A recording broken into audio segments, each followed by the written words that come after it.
Sửa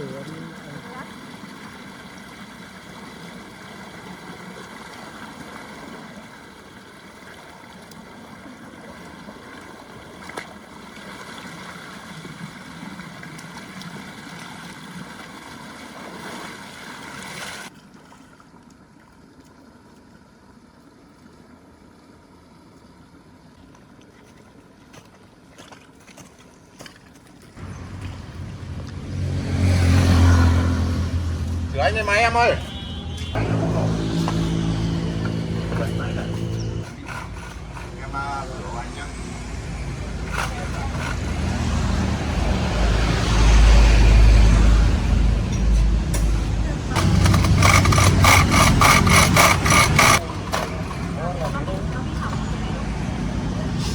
Anh ngồi uống nước đi không rồi em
Đâm cho em. Đây à? Phải không giờ phải quên nhỉ.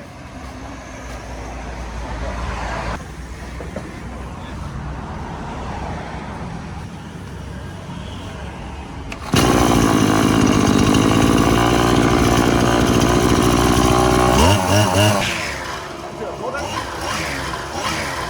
Rồi. Anh là cái đi máy của anh này nó bị hỏng cái lốp giật này ấy. Em thay sửa cho anh rồi đấy ạ. Nó Cứ lại thế nào.